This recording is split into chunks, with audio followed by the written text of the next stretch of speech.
اور کیسا کیسا رحمت کا دریا تھا جو اعلیٰ حضرت کے ذریعے سے بہہ رہا تھا، جو اعلیٰ حضرت عظیم البرکت علی محمد رضوان کے ذریعے سے بہہ رہا تھا۔ آپ صرف یہ نہ سمجھیں کہ اعلیٰ حضرت نے بہت سارے صرف فتاوے لکھے ہیں، آپ کا کلام آج بھی پڑھ لو، ایسا کلام کوئی لکھنے والا ملے گا؟ ایسا کلام کوئی لکھنے والا ملے گا؟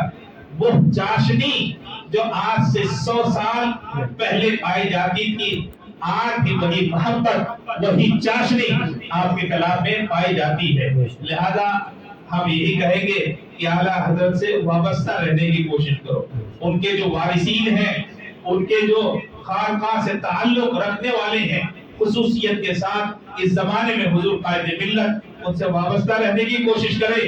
فقیر نے یہ دیکھا ہے کہ جن کی رسیاں مضبوط نہیں ہوتی وہ ٹوٹ جایا کرتے ہیں۔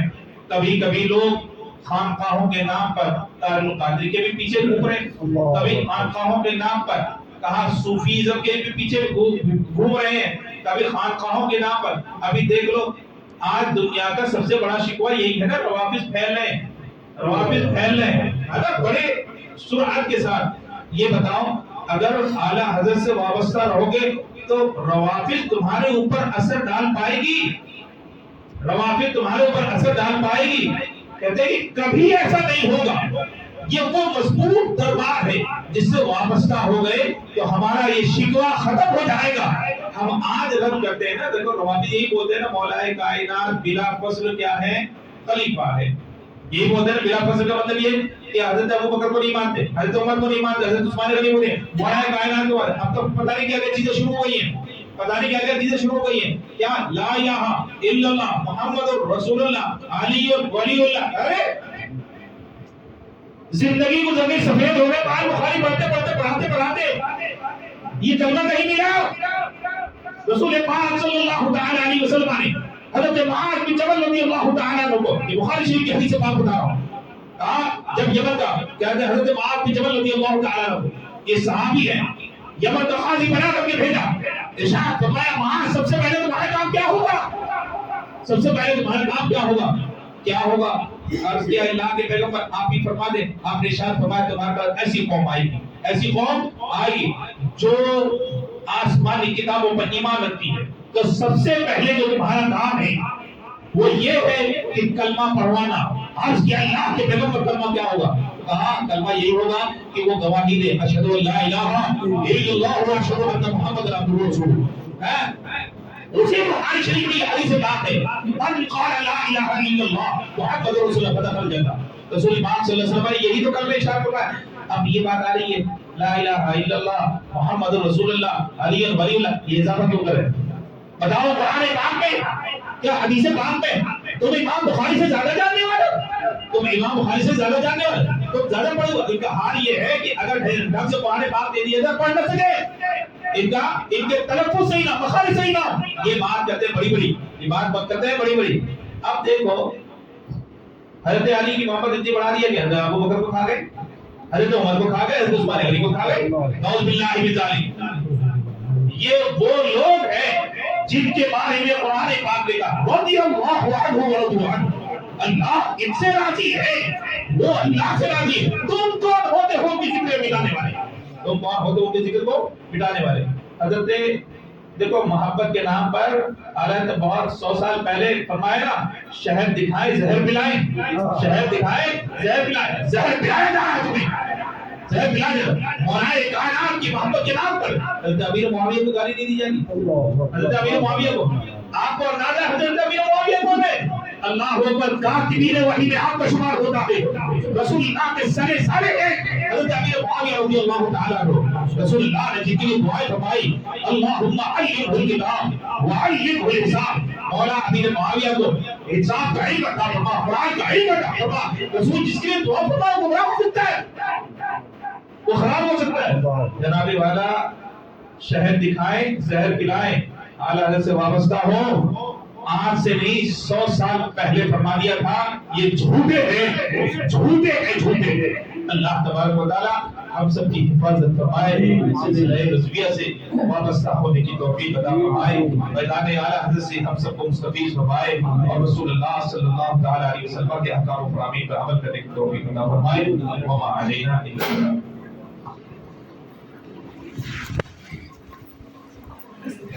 یا نبی سلام علیکہ، یا رسول سلام علیکہ، یا حبیب سلام علیکہ، صلوات اللہ علیکہ۔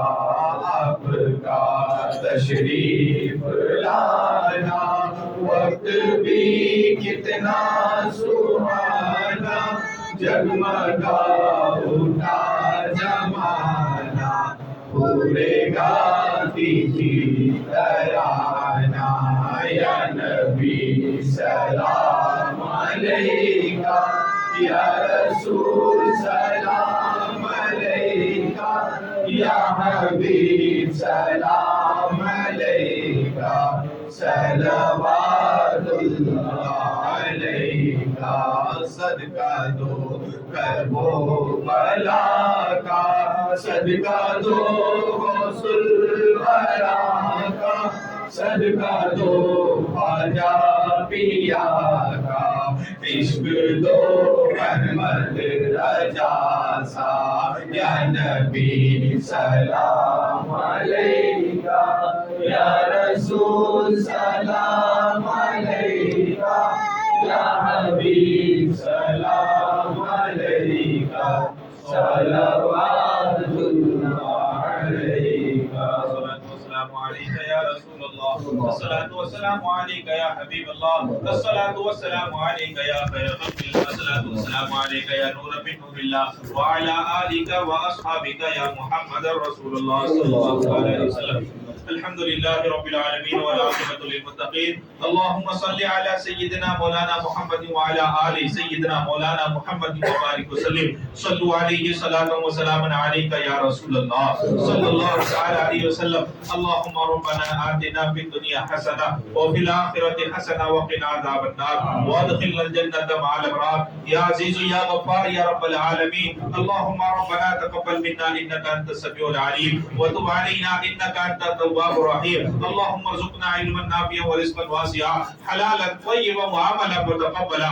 اللهم انا نسألك رضاك والجنہ ونعوذ بك من سخطك یا والنار۔ یا اللہ یا رحمان یا رحیم، مولا کریم ہماری ان محافل کو اپنی بارگاہ میں شرف قبولیت عطا فرما۔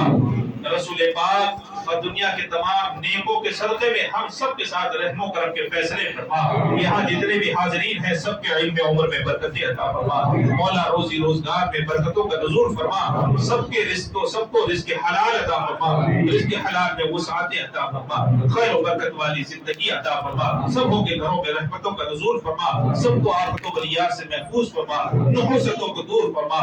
مولا ہم سب کو اچھوں کی صحبت عطا فرما، ایمان میں مضبوطی عطا فرما، تسلط الدین کی نعمت ہم سب کو عطا فرما دے۔ جب تک زندہ رہیں تیرے محبوب سے محبت کرنے کی توفیق عطا فرما، تیرے محبوب کے احکام پر عمل کرنے کی توفیق عطا فرما، تیرے مذہب سے وابستہ رہنے کی توفیق عطا فرما۔ مولا ہماری نسلوں کی حفاظت فرما، ان کے سینوں میں ایمان کی دولت کو جاگزی فرما دے۔ مولا اطاعت کرنے کی توفیق عطا فرما، اپنی بارگاہ کی محبت عطا فرما۔ دنیا میں جہاں کہیں بھی مسلمان پریشان حال ہو، مولا سب کی پریشانیوں کو دور فرما۔ قرض میں مبتلا ہو تو بارے قرض سے سبکدوشی عطا فرما، بیمار ہو تو شفائے عاجلہ کاملہ کلیہ عطا فرما۔ مولا گزر چکے ہوں تو کروٹ کروٹ جنت عطا فرما۔ خصوصیت کے ساتھ ہم سب کے والدین کے ساتھ رحم و کرم کے فیصلے فرما۔ ان میں سے جو دنیا سے جا چکے ہوں تو ان کی قبروں کو جنت کے باغیچوں میں تبدیل فرما دے۔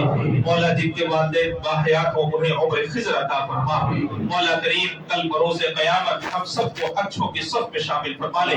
کل بروز قیامت سرکار کے ہاتھوں سے آب کوثر عطا فرما، سرکار کی شفاعت کبریٰ عطا فرما۔ مولا اپنی خشیت اپنے محبوبوں کی محبت عطا فرما، اچھوں ہی کے نقش قدم پر ہم سب کو چلنے کی توفیق عطا فرما۔ اس دعا کو نبی پاک صلی اللہ تعالی علیہ وسلم کے صدقہ خیر میں قبول فرما لیں۔ اللہم ربنا تقبل منا انک انت السمیع العلیم